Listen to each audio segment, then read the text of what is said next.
Grace and peace. Good morning, good afternoon, rather, to everybody. How are you? This is Dr. Jonathan Shaw. Thank you for joining us today and welcome to this conversation. This is going to be a necessary conversation. It's going to be a bold conversation that we're going to have with our guests today. I want to welcome everybody that's coming in on Facebook Live. Thank you for joining us today. We want you to do us a favor so that there's a lot of interaction and engagement. Please ask questions in your comments and save those towards the end, but we also want you to like, love, and share. That's thumbs ups, that's hearts, and that's shares with your audience and your friends. Let them know that there's some great conversation going on, some healthy discussion going on, and we want to engage you with that. So make sure you're liking, you're loving, and you are sharing. Crown Ministries is coming on. So many other churches are coming on. Pastors are coming on. And we appreciate you all for joining us today in this very, very, very healthy conversation. Today happens to be my 27th ministry anniversary, where I'm celebrating 27 years in ministry. 27 years ago today, I preached my initial message called The Power of Your Testimony. Now I'm sitting in the house testifying from a computer on live stream. So look at how time has changed, and it has caused us to transition, and it has caused us to operate somewhat differently. We are celebrating today. I'm still celebrating today, being in ministry. Grateful that my life has been impactful and has made significant marks in your life so that you can live a better life and that your life eventually pleases God. So thank you for joining us today, and thank you for all of your accolades and celebratory remarks that you've given me on social media. Thank you, thank you, thank you, thank you all. I love you all. As the old song says, if I can help somebody along this way, then my living has not been in vain. So I pray that I've helped you in some way, shape, form, fashion, one way or another. Today, I want to gift you, for my anniversary, I want to gift you with a gift that's, I believe it's going to be helpful to you and helpful certainly to your family, your friends, and loved ones. Number one, I want to do is I want to have a healthy conversation, and we're getting ready to engage in this conversation. As I see so many of you are coming in, so many of you are in the room now. This is good. You're doing wonderful. Thank you, thank you, thank you so much for coming in and being with us. We're going to have some great, great, great discussion today. But I want to share with you and introduce our guest to you here so that we can jump right into this conversation. It is a necessary one and a needful one that we all need to have. Oftentimes in church, in our church settings, we talk about Jehovah Rapha. Jehovah Rapha. And we say, we call upon Jehovah Rapha, and we claim our healing and we claim our breakthrough. And all of that is good. It's wonderful, and it has its place. What in my observation, what I realized that a lot of people fail to embrace fully Jehovah Rapha, in that not only does he heal physically, but he also heals mentally and emotionally. He does heal in those aspects as well. We often limit it to a broken arm or a broken leg or some infirmity or sickness and disease or infections even, and we call upon Jehovah Rapha. But what about your mind? What about the thoughts that go through your mind that are infirming you, that are affecting your life? That needs to be healed.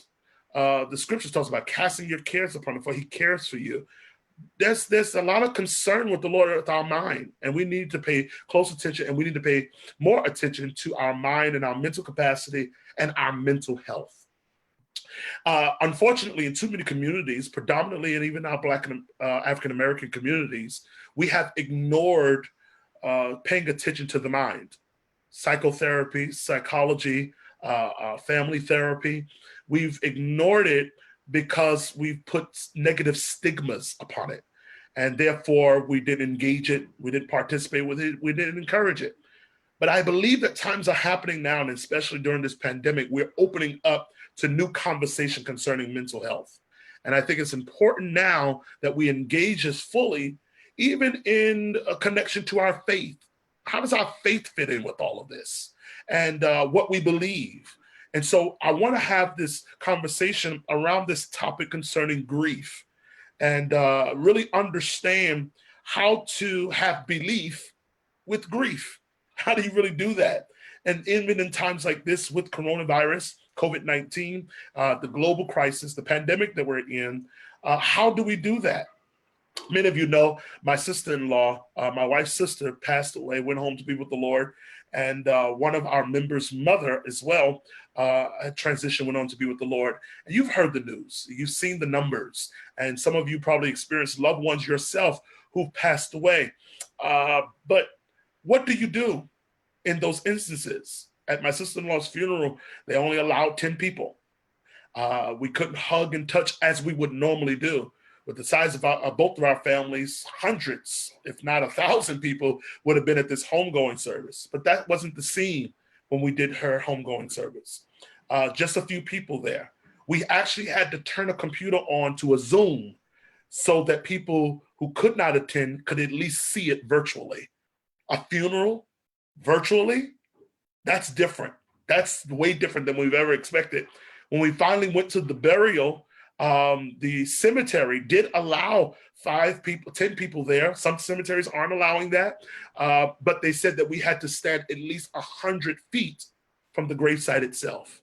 So we stood on the curb where the cars were parked, and we did the committal from the curb. That's different. We've never seen that done before. We never had to do that before. What does that now mean for us as believers? What does that now mean for us as family members, loved ones? What does that mean for us as humans? For grief, anxiety, fear, pressure, feelings of being overwhelmed. How do we handle all that? So I want to jump right into this discussion, and I want to introduce my guest. I'm grateful for him. His name is James Ronald Chambers. He's a native of New York. He holds a bachelor's of science in community health and majoring in counseling and alcoholism and addiction counseling. He holds a master of science from Mercy College in psychology. He holds an additional master's of science from Iona College in marriage and family therapy. And he is currently in his first year as a doctoral student at Drew University in the medical health and humanities program. He's also internationally certified in alcoholism and drug counselor and credentialed alcoholism substance abuse counselor as well from the state of New York. He's an alcohol and substance abuse. He offers alcohol and substance abuse services. He's a licensed marriage and family therapist. He is fortunate to be married to the Reverend Catherine Grant Chambers, the love of his life. He is a part of the clergy council of the 81st Police Precinct. He's also the founder of New Season Marriage and Family Therapy, which is a private practice located in Brooklyn, New York, where they address premarital counseling issues, PTSD, addictions and dependencies, family, couple, and individual therapy. He is also a prince, a bishop in the Lord's Church. He pastors that wonderful, wonderful church in Brooklyn, New York,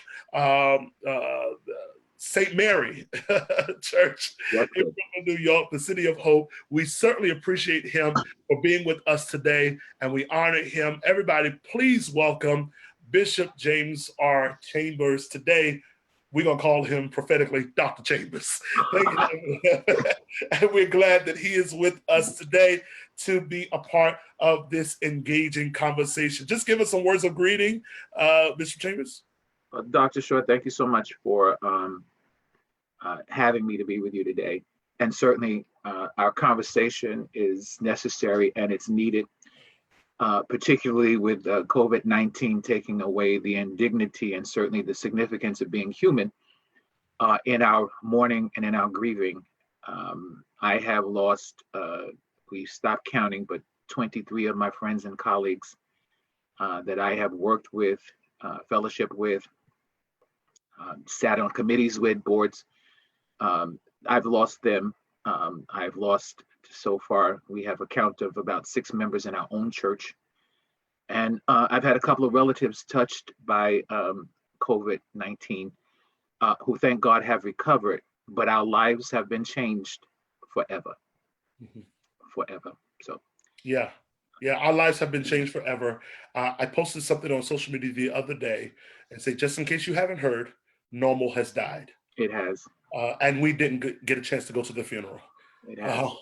Normal is different. And so, jumping right into this, Bishop, I want not to use terms loosely. I want to use terms that are very definitive to properly describe what we are discussing and talking about. Could you explain to us what is the difference between mourning and grieving? I know there is a difference, but what is the difference between mourning and grieving? And hopefully, mourning and grieving will go together, but at times people mourn and don't grieve, and people grieve and don't mourn. Mm. Mourning is a public expression of a loss. And so it's when you engage others, it's a showing that you have lost someone or something. In practices in our culture, we wear black. On our churches, we put bunting to show that there's been a change in the congregation and the fellowship. The leadership has passed away. Certainly on any firehouse where an officer has fallen, a firefighter has fallen, or a police officer has fallen on a police station, there's outward expression that this house, this family, this community has suffered loss. It's visible, and often it is shared. It engages others. There is this expression of there's a behavior that comes with public mourning that my life has changed. I have lost something or someone that I love. Grieving is much more inward and personal, but grieving also has to be witnessed. Mm. So in other words, if I'm grieving, that I've suffered loss, and I'm working my way emotionally, sometimes physically, and for believers, it would also be spiritually through my loss. Now, it's not going to be a Bible study, but John 11 has a scenario where Mary and Martha had expectations that Jesus would show up in a timely fashion to heal their brother that they love and Jesus' friend that he loved. He delayed his coming. And so the consequences of the delay was Lazarus died. And so you have expressions from two sisters that read quite differently if you read it in the context and in the environment and in the tone of its happening. Martha was the very assertive, aggressive, outspoken, of the sisters, and she meets Jesus. If you'd have been here, we wouldn't be doing this. You late. You're late. You are late. This is an outward expression of mourning that, this could have been prevented had you got here on time. Mm. Mary's expression is a bit different. Oh, I'm glad you're here, Jesus. And if you'd been here, my brother would not have died. So you have two different expressions of public mourning, and everyone mourns differently. Wow. I was house minister for a funeral home, two funeral homes in Brooklyn many years ago. And, some days you'd have services all day, and it would be interesting to watch how each family and in their family culture would mourn the loss of a loved one. You have people that are rolling all across the floor, screaming and hollering. And then you have other people whose loss is so deep and so full, they can only sit still and cry. They are both mourning. They are mourning differently. Grieving, there is good grief, there is bad grief, and there's complicated grief. Okay. Good grief is when you accept the loss and you begin the process of accepting it, acknowledging it, and begin to work your way through it. You talk about it, you share it with others. The conversation keeps the memory of the person that you've lost alive. Mm-hmm. Bad grief is when you're angry with everybody and everything because it's somebody else's fault, and your expressions are volatile. Your words are very abusive.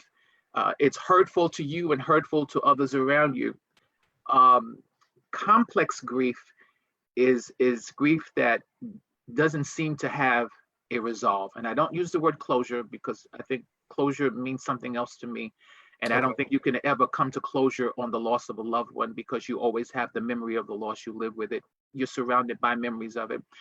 But I think you come to a resolve Uh, That's good. That's good. So it's not necessarily closure, it's a resolve. It's a yes. final feeling that you have. Okay. And it's acknowledgement that this happened, Mhm, it cannot be reversed. mhm. There really is nobody to blame. And we need to work towards living in memory, celebrating in memory, and begin another page of life, and not living in our loss, but living in the memory of it. Mm. Complicated grief is when a person just refuses to, you have a person in grief counseling for 8 years or 12 years, and that has happened. You're not able to accept the reality of the loss. Wow. Wow. That's good. That's really good. Good grief, bad grief, and complicated grief. Knowing where you are. I see these terms being so important. As we as believers, we always say power, life, and death is in the tongue. But certain words bring in certain feelings and emotions, have certain connotations, and it's Yes. important that the language that we use. It's very, very important to define and describe where we are, so we can know how to deal properly and healthily with those feelings and those emotions. So if you're getting something out of this, you're watching this Facebook Live and you're getting something out of this, I want you to just type comments in this section, just what you got out of what Bishop Chambers is sharing with us. What did you get from that? What did you receive from that? Maybe even how that's helping you if you wish and desire to put that up there. You can also write me in my inbox if you want to go further. We're going to be sharing Bishop's information with you later, because this hour conversation is not going to be enough for some of us. But we want to take this further. So we want to look into taking it further by sharing with Bishop a little bit further. And Let me Doctor, also. before we move from that, let me also say too, and this is my lived experience. Mhm. Um, Questions are asked. Well, how long am I going to feel like this, and how long will this hurt, and how long will I cry? It's 4 weeks now, and I should be better. Okay, it really does not work that way. You know, um, Everybody's time frame is different. Everybody's ability to process loss and grief is different. Um, when my mother passed away, I had people saying all sorts of things to me, and this is, my issue with church people at times. You know, you know, um, the cliches, and all the things, and the people that were talking to me about my grief, their mothers were sitting across the street looking out the window. How about that? Yeah. And so, sometimes I am my authentic self. And so my response to that, I'll cry until I get ready to stop. Your mama is sitting across the street. You can see your mother. I can't see mine, So I'll cry, until I decide not to. And you will know when you have cried your last tear over someone or something. You'll know when it's time for you to turn. So you don't let anybody else tell you how to gauge your grief, or how to gauge your mourning, what that should be. Mourning and grief is also a process of healing from loss. So Mm. if you skip mourning, if you avoid grief, you will always have this hole that you're trying to fill, and you'll fill it with everything that will not help you to heal. Wow.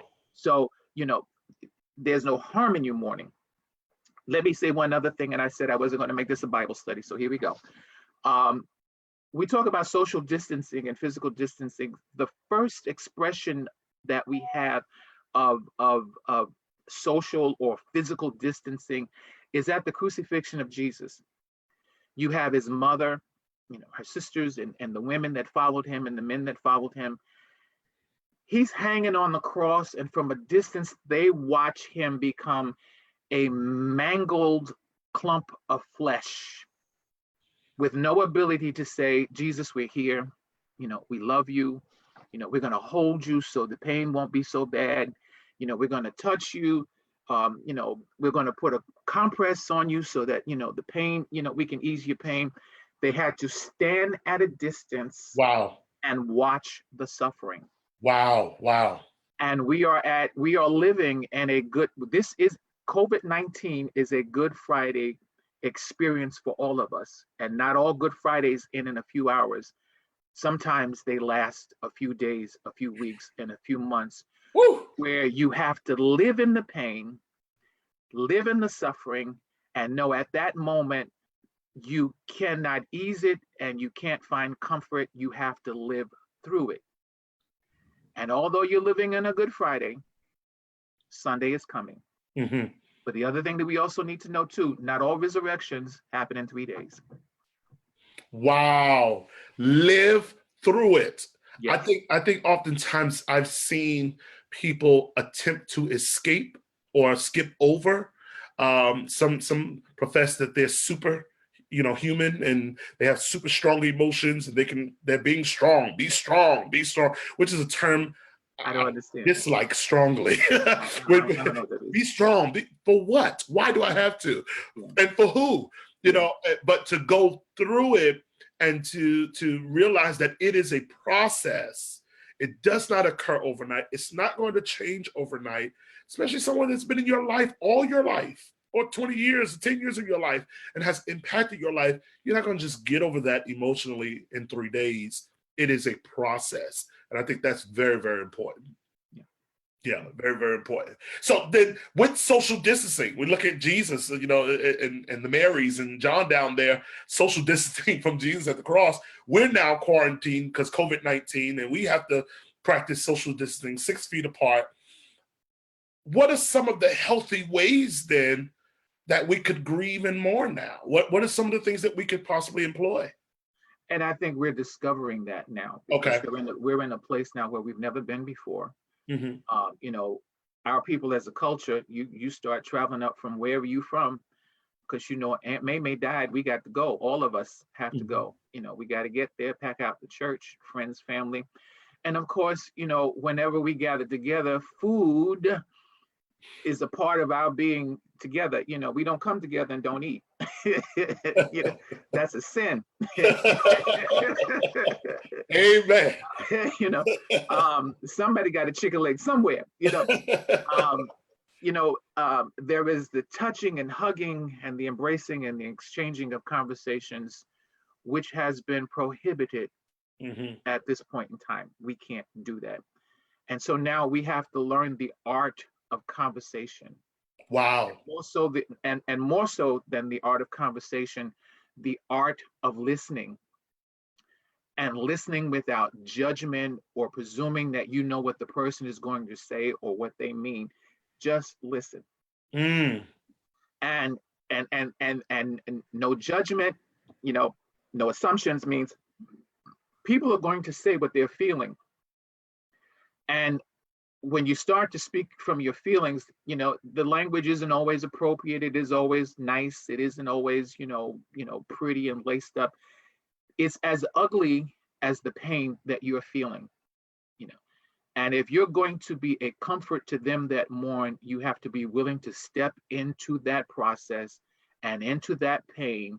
And it's dirty work. You got to be willing to go into the dark and dusty and dirty places that feelings will take you.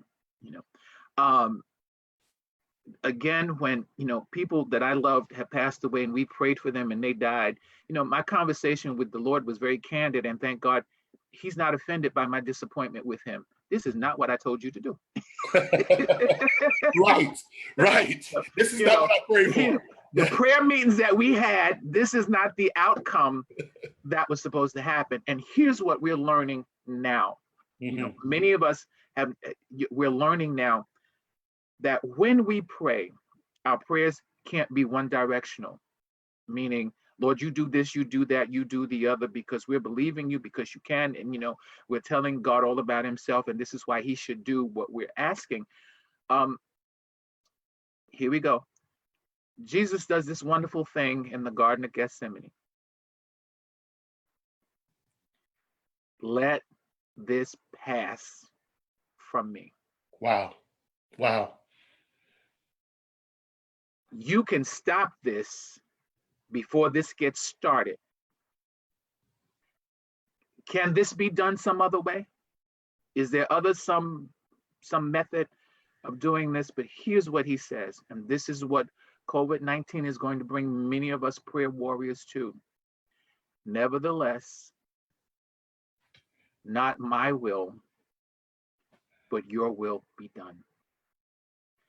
And what that also means is we're asking for healing on earth.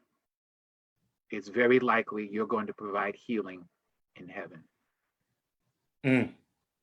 So help us to be where you're working and accept the work you do. Wow. Help us to be working. Help us to be where you're working Help us to be where you're working. Mhm. and accept the work that you're doing. And accept the work that you're doing. Wow. That's healthy. That's But it's also hard. it's hard. Hard because most of our prayers, whether we confess it or not, is very selfish. We want to hold on to loved ones because we love them that much. But the selfish part about our praying, and holding on to loved ones is that we're holding people in bodies that don't work anymore. Wow. Wow.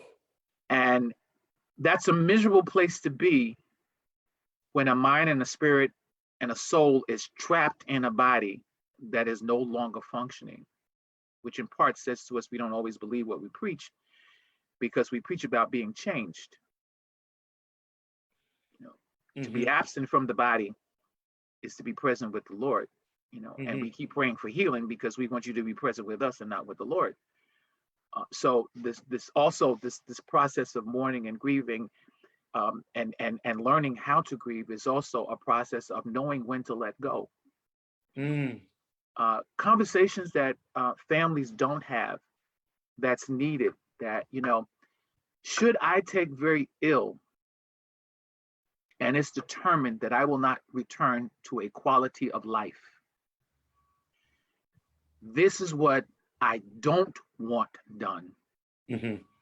And this is what I would like to have done. So if a relative or a loved one has expressed to you that they do not want, supportive means to keep them alive and breathing and functioning, there comes that point in time where you have to accept that and be willing to release them from mechanical life support that they just don't want.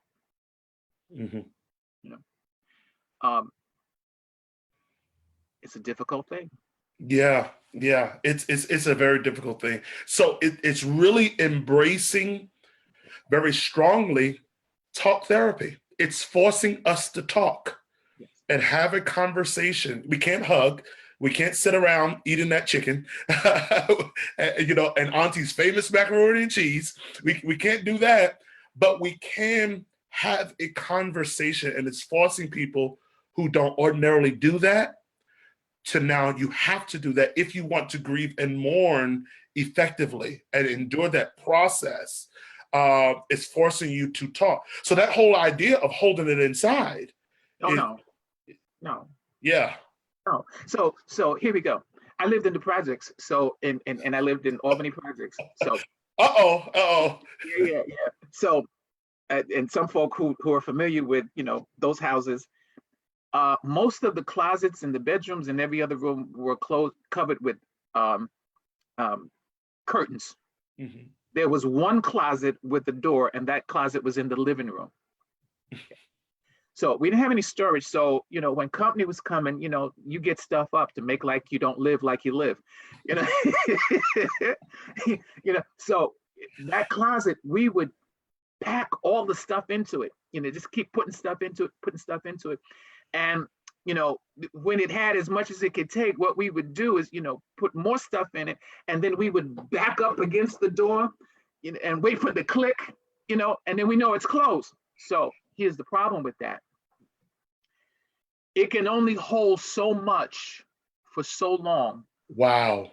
Even the locks have to give way to the pressure. And what would happen is we'd have a living room full of company, and that closet would come open by itself. And what would happen is the stuff you don't want nobody to see is the stuff that would come out first. It's the same way with our emotions. Yeah. You can only pack it down so far and so deep for so long. And when you keep packing in, the pressure becomes so much that you need an emotional release, and sometimes it will happen in places and at times and with folk that you just don't want them to see what you've been hiding, Wow. what you've been holding. So there needs to be a release. There needs to be a release. I know we tell people, worship is therapeutic. You need to come to church and just worship the Lord. Um, that's also a way of hiding from what you really need to deal with. Wow. So what our services become is 3 hours of escape from our reality, when in fact worship should take you into your reality and allow you to be healed while you're in the presence of the Lord. But you can't be healed from what you don't own. Ah, wait, Bishop, wait, hold on. He said he wasn't gonna make this Bible study, but y'all, he's shooting straight from the pulpit. Wait, hold on. Worship and church service being a mechanism to hide your emotions and what you're really feeling, and we hide in the choir stand, and we hide in the pulpits, and we hide on the auxiliaries and the boards, and behind our robes and our garments and our vestments, and we hide in our worship with our tongues and our songs. We hide, and it's really an escapism. It's escapism to get away from the reality when it's supposed to bring you into the reality. Absolutely. Wow. Absolutely. And I'm from old church, where the church mothers did, the pastors didn't have to do a whole lot because the church mothers got people straight. Mhm. Um, what they would say is they could tell that the sound of your praise could tell them where you were.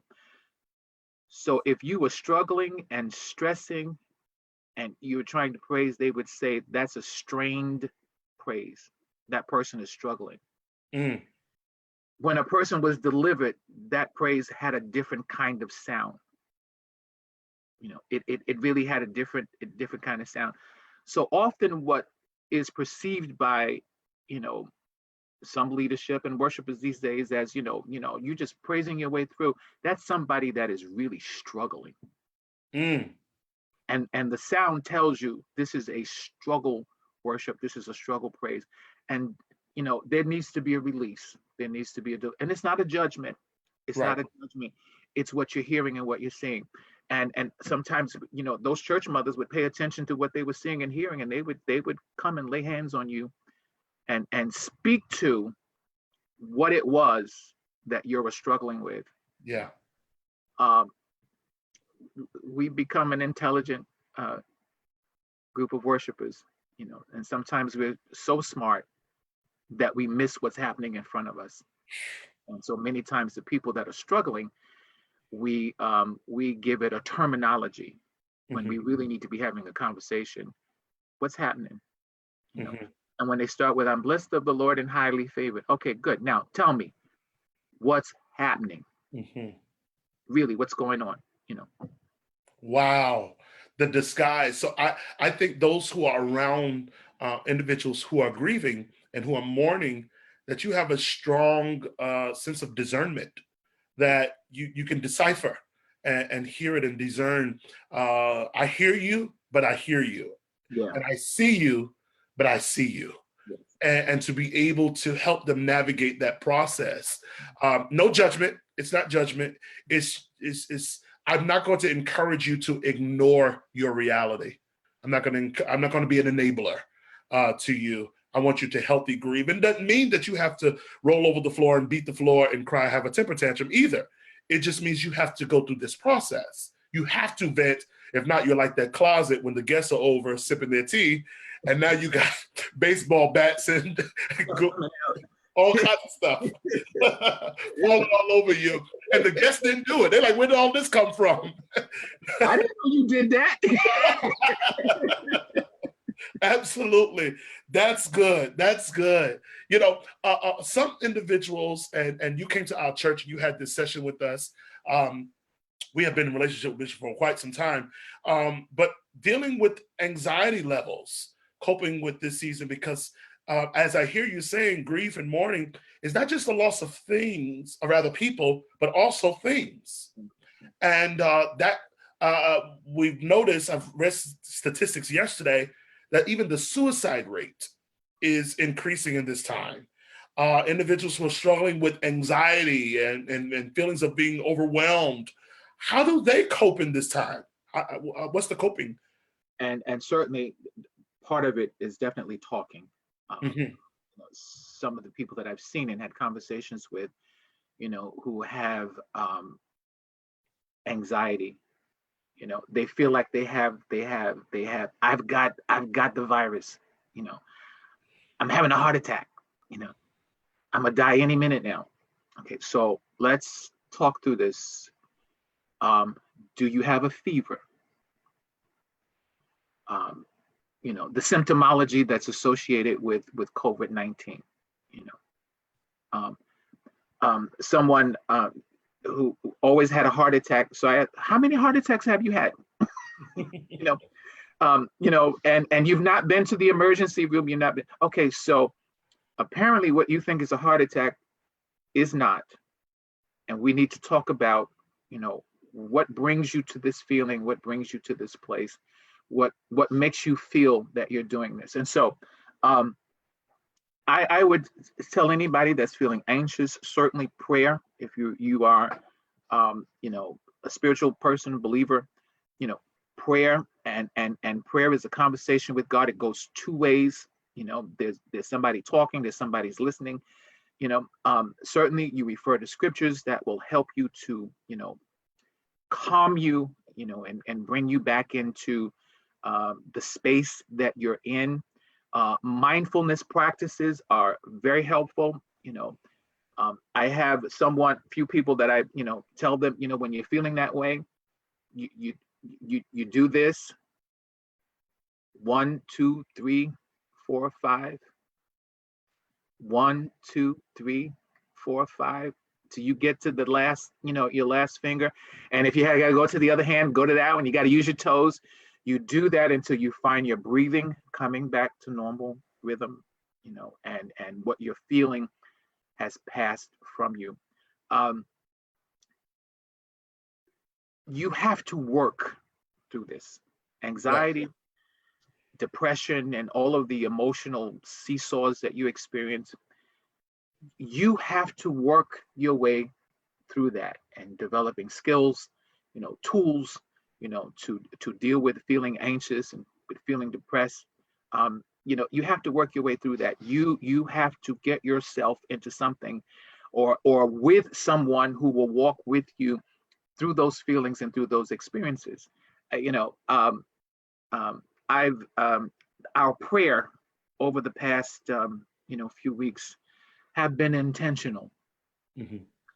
um, we have laid out very specific things to be addressed in the prayers. And we've asked our intercessors, to pull away from a lot of the emotion, to draw back from the how we get very boisterous, because people need to feel a calm, a confidence, and a comfort in Mm. your prayer. you know A calm, a a comfort. confidence, and a comfort. Yes, in the prayer that's being offered, that you are actually saying to God what they are feeling and experiencing, and that you are speaking to God on their behalf. And it sounds as though, it appears as though, it feels as though that you are communicating accurately Hmm. before the Lord. Wow. So when you're feeling anxious, there's no harm in saying, Lord, I'm in the zone right now. Yeah, I'm going there. I need you. I need you to help me. I had a meeting with our church, and it was separate from all of the other things that we're doing. It was on Zoom, and I acknowledged where I am in all of this. I am afraid. I know what those other people said. I heard what they said. I heard what they said. I am afraid. I've never seen anything like this in my life. Wow. I read about the Spanish flu from 1918. I wasn't there. you know, I look like it, but I wasn't there. You know, Ebola, um, um, all of those others, and many of those things were far removed from us. Mhm. For the first time, the whole world is on the sick and shut in and prayer list. The whole world is on the bereavement list. All of us. I I am afraid of what I'm seeing, what I'm hearing, and what I'm feeling. Mhm. Now, I know folk will pull out their Bible verses and they will tell me, you're not God has supposed, not given us a spirit of fear. and I have it. I I have it. Okay. So now, what am I supposed to do with that? And I think too, if you go back and read that whole passage, it's a conversation between Paul and Timothy. So it really doesn't have anything to do with us. It's Paul and Timothy. And Timothy is going to an assignment where it's a generational gap between him and the people that he's going to pastor. So he's got reservations about this. He's concerned about this. And Paul says to him, you have power, you have love, you have a sound mind. Those things you possess, God gave you those things to do that job. This fear that you're feeling didn't come from God. This is of your own creation. You can conquer it because you have power, love, and most importantly, a sound mind to do this job. So arrest your fear and go do the job. Wow. Now, what I think, and what I have been saying to the people in my circles and my congregation is John 14. Let not your heart be troubled. So in my saying to the people that I'm talking to, I am afraid, I also can say, but I have a place for my being afraid. Mm. I am afraid, but I don't have to be. Let not your heart be troubled. You believe in God, believe also in me. And Wow. that's where my feelings are real. They're not factual. Feelings aren't facts, but feelings are real. And I have a place where I can feel and know that God feels what I feels, and he has a remedy for what I'm feeling. There was a verse in Numbers 1 and 7, and I guess I shouldn't have said what I said because I'm doing what I said I would. I think that's good what you just said. And somebody needs to write that down. Feelings aren't fact, but But they they are are real. real. They are They real. aren't fact, but they are real. That's good. Nahum 1 and 7, and I this verse, Pastor Rosie Wallace from out of Philadelphia, her mother used to sing Nahum 1 and 7. And till this day, I can't tell you the melody and how that song went. I can't tell you, but I remember the verse because it has pulled me out of many places. And it reads, the Lord is good. He's a stronghold in the day of trouble. Mm. He knows them that trust him. So you don't have to be afraid to be afraid Mm. because the Lord is good. Mhm. He's a stronghold. He will hold you. You Yeah. know, most of us really should have snapped, crackled, and popped by now, but we haven't gone across the edge yet because he's a stronghold in the day of trouble. He knows them who trust him. And in your worst moments, there's a piece of us that says, I don't understand any of this. This is not the way this should have turned out, but I trust you. I trust you to know what you're doing. Wow. Wow. I trust you. I'm afraid, but I don't have to be. But I Yeah. trust you that you know what you're doing because he's a stronghold. That's good. That's healthy. And the first message at the resurrection was fear not. So it didn't say you're not going to fear. He says, I know what you're feeling. Hmm. I know what you're feeling. And the Greek and Hebrew folk can go do the translation there because what it means is you're fearing, stop. Mm. The emotion is already, the feeling is already in motion. Hmm. Stop, Hmm. stop. And we're going to move further into this last question, but I think that's really healthy what you're saying, because what then the scriptures suggest to us is not what we've always interpreted. We interpreted that fear will not come near me. It won't touch me. It won't come around me. What the scripture's saying through many examples that you're giving right now is, no, you're going to be afraid. You're going to get fear. The scripture is saying to get rid of what you have. And in order to get rid of it, you got to acknowledge you got it. So you have fear. You are afraid. Now get rid of it. And this is how to do it. Don't allow your heart to be troubled. And so we preach this Scots Garden message that it doesn't rain on us. People in our family don't die. We don't get sick, and it's the blood is around us. When we all can testify that that's not true. All of that happens to us. I grew up in a never died church, and all those folk are dead. Very true.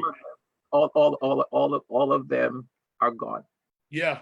And so it happens. So Bishop, take us into this last question. Well, can we go to something else before you? Sure. As part of what you and I had talked about, what should churches be expecting? Yeah. When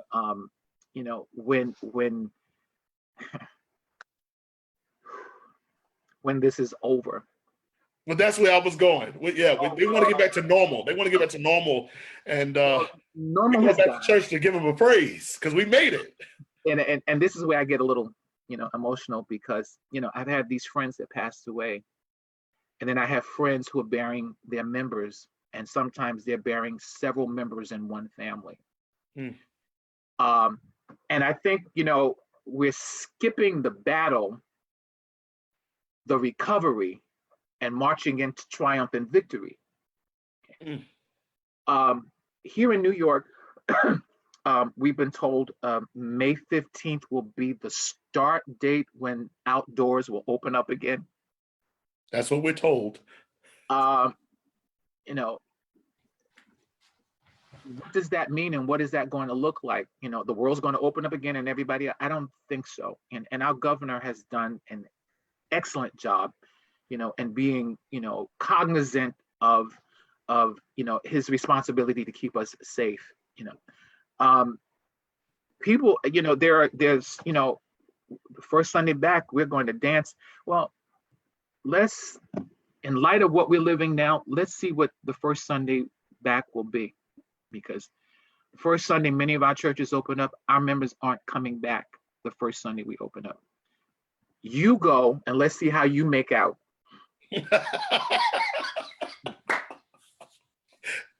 I think it'll be a long time before you hear preachers say in a congregation, touch your neighbor, because it's like,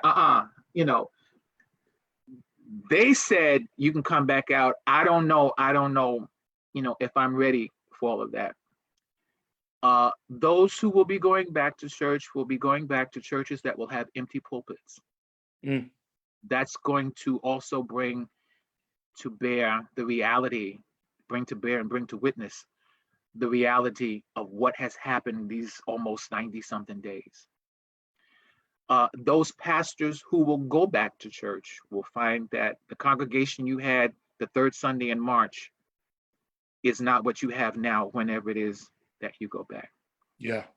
For some pastors, COVID-19 will be the way out, because they have been exhausted and tired for a very, very long time. Wow. And will have pretty much nothing to go back to, or very little to go back to, and will not have in them this motivation and drive and press to start all over again, because this has in many ways impacted them, their family, their ministry, and every aspect of their life. Do I want to go back into this again and start all over again? So many will not come back.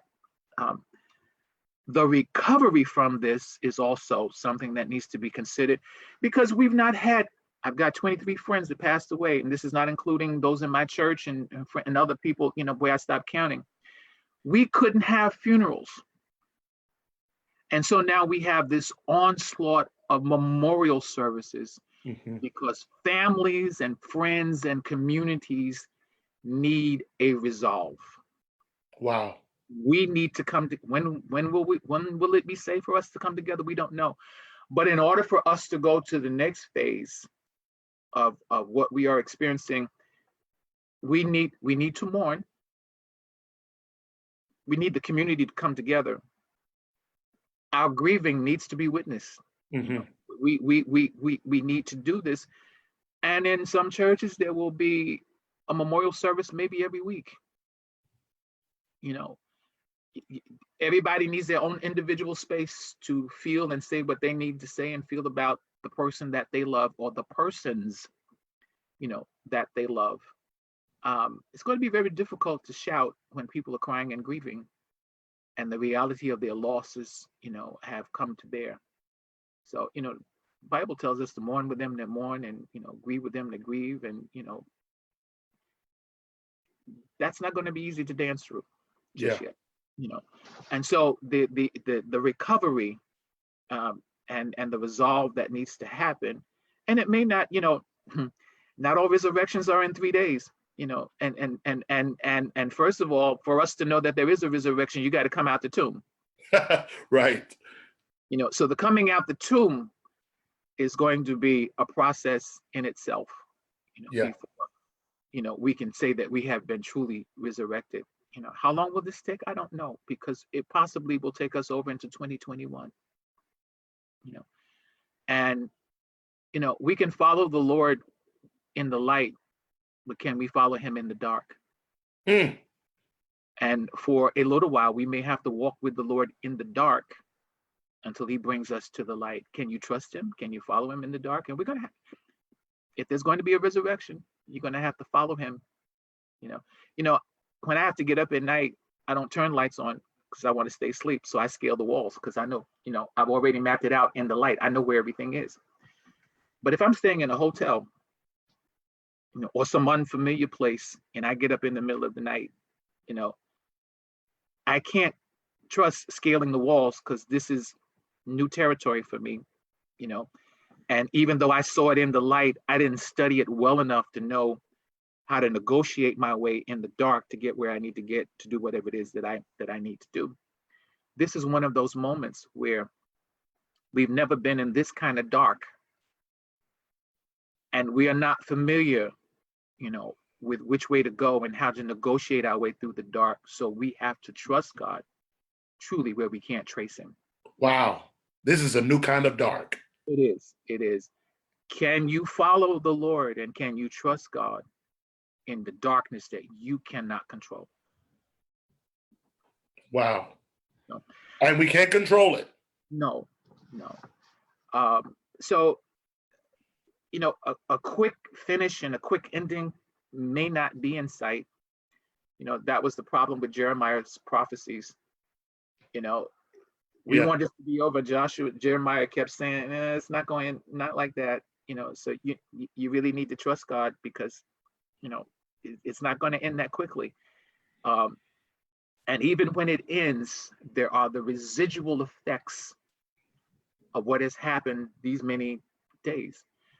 Um, then there's going to be this issue of survivor's guilt, um, depression, unresolved grief, and the suicide rate will escalate.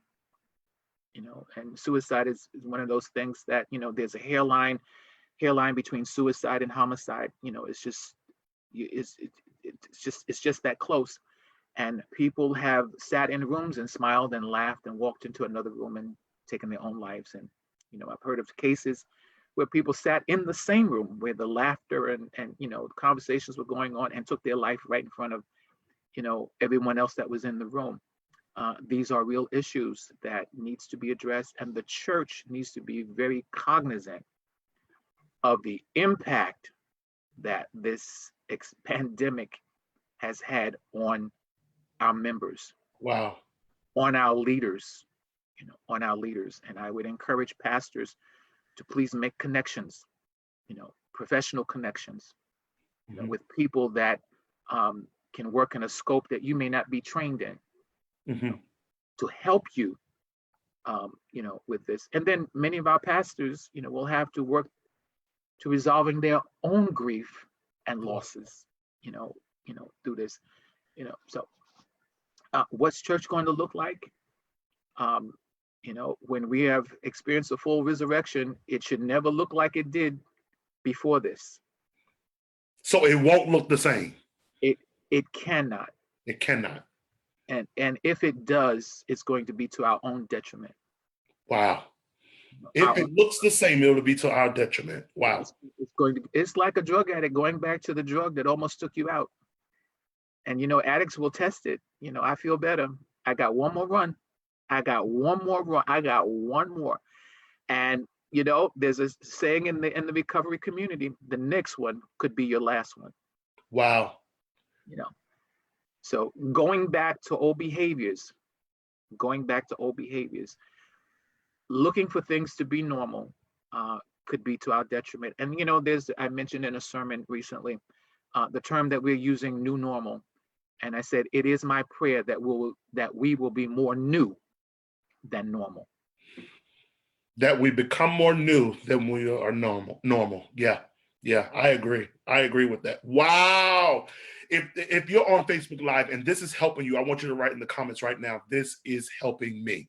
This is helping me. It's just an acknowledgement that you're hearing what's being said, you're hearing what's being spoken, and you're getting a sense of the direction that your process needs to go in. Whatever process you're in, whether you lost a person or a thing, a job, whatever that might be, that you are processing it. And if that's the case, just type, "This is helping me." I want to really. There's no way that we can cover all that needs to be covered in this moment in time, but I want to make Bishop Chambers, his experience, his expertise, and his gift really available to you. Some of you need to continue in conversation. You need to continue to have a conversation. And let me just say this, as a pastor, and Bishop Chambers is a pastor as well, your pastor doesn't always have this experience and knowledge. No, even as pastors, we have to know how far we can go with what we have been gifted by God with. And there are some things that you need to embrace a professional who is credentialed and trained in those areas. When my heart is sick, I call a cardiologist. When my foot is hurting, I call a podiatrist. When my teeth hurt, I call a dentist. When my mind hurt, who do I call? You need to call someone who is professional. You don't go to your pastor. Well, maybe they did before. You don't go to your pastor when your teeth hurts. You go to the dentist. So why do we do with the mind, and we allow ourselves to wear out our pastors, and then sometimes us as pastors, we're too prideful to say, I don't know the answers to this or how to help you through this. So we in the dark with you trying to navigate, and all of us are bumping into things. How can the blind lead the blind except they both fall into a ditch? I want you to consider Bishop Chambers, and I want you to invite him to you and you to him, whereas he can help you work through this. He's available. I'm sure he's doing virtual services right now. Bishop Chambers, just give us some information. I want y'all to type this in the comments so everybody can have it. Give us some information of how we could best get in contact with you if we want to take this conversation further. The best way now is through email, and the two email addresses, J Chambers LMFT, that's JCHAM, B as in boy, ERSLMFT@gmail.com. The other is New Seasons, NUSEASONS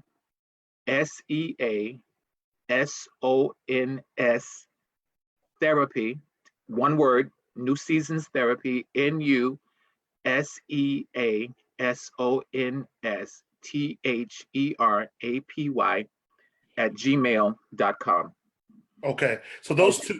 Our office, the office is closed now, so some people have the phone number to the line there, and there's no one there because we're following the precautions to retrieve those messages, but the emails will be responded to. So follow up with those emails, and I'm sure, Bishop, you're doing virtual talk therapy. We all are now. We all are. Okay. No therapist has an office open right now. Okay, good. So contact him.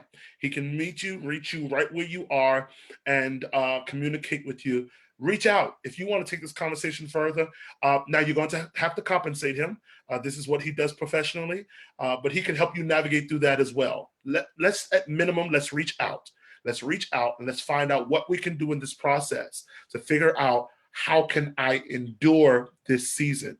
And he's licensed and credentialed to do so. And I'm really, really appreciative for him. We give him the clap your hand emojis on our social media for all of his contribution today and for really helping us, enlightening us, and helping us to cope with this grief and what we should do with it and how we should get through it. As I mentioned to you before, today is also my 27th ministry anniversary, and I want to gift something to you. I want everyone that's online now, I want to gift something to you in light of this conversation, COVID-19. I too have seen loved ones, family, friends who've passed away, who's transitioned.